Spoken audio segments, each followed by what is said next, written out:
हातमा फोन त छ तर क्यामेराको जस्तो क्वालिटी हुँदो रहेनछ। बाजेको पालाको क्यामेरा थियो जसमा रिल राखेर फोटा खिच्थे। फोटा मात्रै खिच्ने यी क्यामेरा अब केही कामका रहेनन् किनभने मलाई भिडियो बनाउनु थियो। एक रातको समयमा फोन चलाएर बसेको थिएँ। दिमागमा क्यामेराको सोच आयो र फेसबुकमा हेरेको मेरो बजेट भन्दा धेरैका पाइएका थिए। तर एउटा दुईटा भने बजेट जतिकै थिए तर राम्रो लागेन। करिबन 2-3 दिन पछि भने एउटा क्यामेरा फेला पर्यो जुन बुटोवलमा रहेछ। हेर्न जाने विचार गरेर बुटोवलतिर लागे। जाम हेर्नको लागि ओके।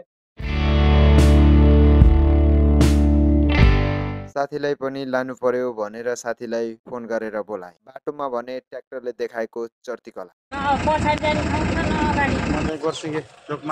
गोर्सिकेमा भने अरहाची जाने मान्छेहरूलाई तानातान गरिरहेका थिए। त्यसै बखत साथी पनि आइपुगे। हाजी हाजी किथे जा रहे हो? रेकर्डिङ गर्दै बसिरहेको हामी यहाँबाट सट्ट बुटल जान्छौँ भइहाल्ने। न्यू बाटो बन्दैछ बुटल जाने, कस्तो छ हेर्दै जाउँ न त।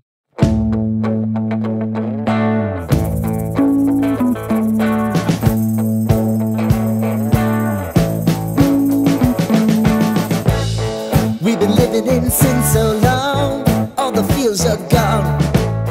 Fella stopped me on the street last night.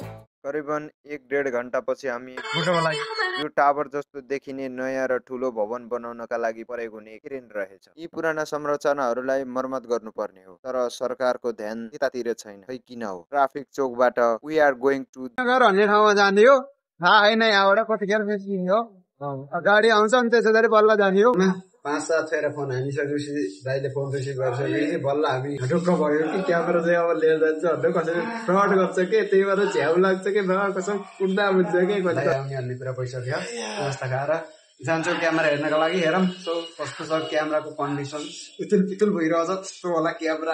लिएर जाउँला कि नजाउँला। It a some food meet a camera salesman. र क्यामेराको सबै क्वालिटी हेरिसकेपछि क्यामेरा लिने डिसिजन गर्छु र हाम्रो ह्यान्ड टु ह्यान्ड सेल हुन्छ। पैसा ही पैसा होगा। क्यामेरा सेल दाइसँग मिठो गफ हुन्छ।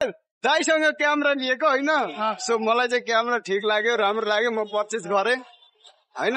तपाईँहरूलाई सस्तो भइल दाइले अलि बढी खाए जस्तो लागिरहेको होला।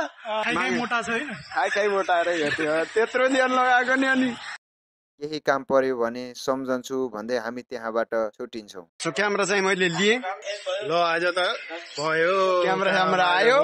अब भिडियो चाहिँ लगभग क्यामेराबाटै बन्लान् जस्तो छ होइन। हेरौँ राम्रो क्वालिटीमा आउँछ हाम्रो भिडियोहरू। मेरो लागि त एउटा झोला किन पहिला हातमा लिएर चोर लाग्छ पछि।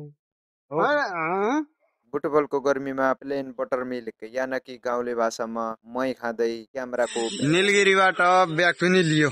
अब चाहिँ क्यारी गर्न सजिलो हुन्छ भनेर ब्याग लियो। अब क्यामेरा चाहिँ निकोनको अनि ब्याग चाहिँ क्याननको भयो। लाग्छौँ खरतिर। 4 बजे यहाँबाट जान लाग्छौँ बल्ल। बसमा बसिसक्यो है। अझै यहाँ चाहिँ हाँसेको आजै छन्। मैले क्यामेरा ल्याएर यिनी बहुत खुसी भएको छन् होइन। यिनी बहुत खुसी छन्। यी हुन् क्यामेराका भिडियो अनि फोटाहरू। क्यामेरालाई कति परे होला? तपाईँको तर्फबाट 10 मा क्यामेरालाई कति रेटिङ दिन चाहन्छ? कमेन्ट बक्समा राखिदिनु होला।